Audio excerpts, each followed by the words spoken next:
اگر کوئی شخص اس مہینے کے اندر کسی کو افطار کرا دے، کسی کو سحری کرا دے، تو آپ علیہ الصلوۃ والسلام نے ارشاد فرمایا کہ اس کے گناہ بھی معاف ہو جائیں گے، جتنے گناہ ہیں اللہ معاف کر دیں گے۔ اس کی گردن کو اللہ رب العزت جہنم سے آزاد فرما دیں گے۔ اس کی گردن کے اوپر جو جہنم کا پھندا لٹک رہا تھا، اللہ اس کے گردن سے یہ جہنم کا پھندا ہٹا دیں گے۔ اور جس آدمی کو اس نے افطار کرایا ہے،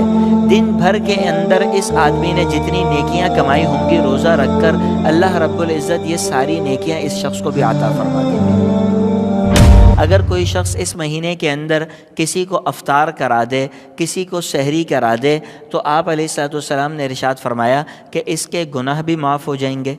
جتنے گناہ ہیں اللہ معاف کر دیں گے۔ اس کی گردن کو اللہ رب العزت جہنم سے آزاد فرما دیں گے۔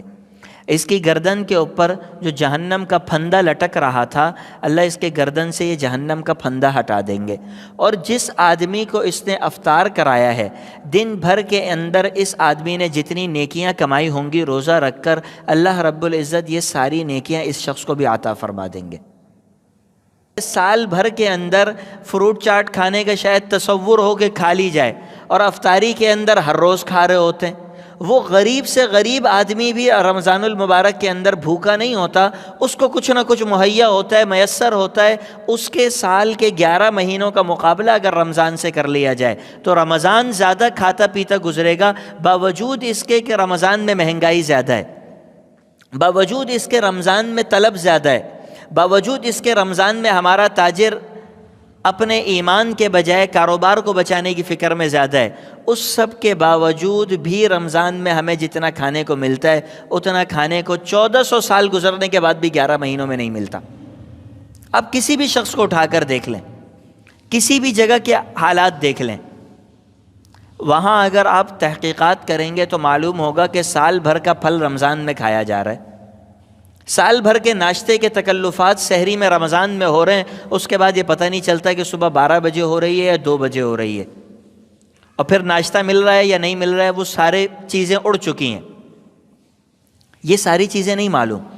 یہ رمضان کے اندر اللہ رب العزت کی طرف سے مومنین کے لیے ایسی برکت کا انتظام ہے کہ ان کو ساری چیزیں ملتی ہیں۔ پھر آپ صلی اللہ علیہ وسلم نے اس مہینے میں کچھ کرنے کے کام بتائے۔ آپ نے ارشاد فرمایا من فطر فیہ صائما کان لہ مغفرۃ لذنوبہ وعتق رقبتہ من النار وکان لہ مثل اجرہ من غیر ان ینتقص من اجرہ شیء۔ اگر کوئی شخص اس مہینے کے اندر کسی کو افطار کرا دے، کسی کو سحری کرا دے، تو آپ علیہ الصلوۃ والسلام نے ارشاد فرمایا کہ اس کے گناہ بھی معاف ہو جائیں گے، جتنے گناہ ہیں اللہ معاف کر دیں گے۔ اس کی گردن کو اللہ رب العزت جہنم سے آزاد فرما دیں گے۔ اس کی گردن کے اوپر جو جہنم کا پھندا لٹک رہا تھا، اللہ اس کے گردن سے یہ جہنم کا پھندا ہٹا دیں گے۔ اور جس آدمی کو اس نے افطار کرایا ہے، دن بھر کے اندر اس آدمی نے جتنی نیکیاں کمائی ہوں گی روزہ رکھ کر، اللہ رب العزت یہ ساری نیکیاں اس شخص کو بھی عطا فرما دیں گے۔ دن بھر میں جتنے نیکی کے کام اس نے کیے ہیں، روزہ اس نے رکھا ہے، مشقتیں اس نے برداشت کی ہیں، بھوکا صبح سے لے کے شام تک وہ رہا ہے، آپ نے صرف اتنا کیا ہے کہ اس کو آپ نے افطاری کرا دی ہے، اس کے لیے افطاری کا انتظام کر دیا۔ 3 بڑی زبردست خوشخبری، ایک گناہوں کی معافی، جہنم سے آزادی، تیسرا اس شخص کی ساری نیکیاں جو اس نے دن بھر میں کی وہ اللہ رب العزت ساری آپ کو دے دیں گے، اس کو بھی دیں گے، آپ کو بھی دیں گے۔ حضرات صحابہ کرام نے عرض کیا یا رسول اللہ لیس کلنا ما نجد ما یفطر بہ الصائم، حضور ہمارے پاس تو اپنے پیٹ بھر کے کھانے کے انتظام نہیں ہے، ہمارے پاس تو اتنا انتظام نہیں کہ ہمارا پیٹ بھر جائے، ہم کسی اور کو افطاری کیسے کرا دیں گے؟ آپ صلی اللہ علیہ وسلم نے ارشاد فرمایا یعطی اللہ ھذا الثواب من فطر صائما علی مزقۃ لبن او تمرۃ او شربۃ من ماء۔ اللہ رب العزت نے تمہارے اوپر یہ لازم نہیں کیا کہ تم لمبے دسترخوان بچھا کر انتظامات کرو، یہ تم پر لازم نہیں ہے کہ تم اپنی جیب سے بہت زیادہ پیسہ خرچ کرو، بلکہ اگر تم ایک گھونٹ دودھ کا کسی کو پلا کر افطاری کرا دو، جس کے پاس دودھ میسر نہیں ہے، جس کے پاس دودھ میسر نہیں ہے، ایسا نہ ہو کہ ایک ایک گھونٹ دودھ لے کر افطاری کے وقت میں کھڑے ہو جائیں اور سب کو ایک ایک گھونٹ پلاتے رہیں کہ ہمیں سب کا ثواب مل گیا۔ جس کے پاس دودھ میسر نہیں ہے اس کو ایک گھونٹ پلا دو، جس کے پاس کھانے کے لیے روٹی کا ٹکڑا نہیں ہے، ایک کھجور اس کو کھلا دو۔ تمہاری اوقات زیادہ کی نہیں ہے، خرچہ نہیں کر سکتے، کوئی مسئلے والی بات نہیں ہے، ایک کھجور تو کھلا سکتے ہو، ایک کھجور تو خرید سکتے ہو، ایک کھجور خرید کے اس کو دے دو کہ ایک کھجور تم کھا لو۔ اچھا یہ بھی نہیں کر سکتے تو کم از کم اتنا کر لو کہ ایک بوتل پانی، ایک گھونٹ پانی اس کو پلا دو۔ اتنا انتظام کر لو کہ وہ لوگ جو راستے میں پھنس جاتے ہیں اور ان کے پاس پینے کا پانی نہیں ہے، انتظام نہیں ہے، جا کر ایک گھونٹ پانی ان کو پلا دو۔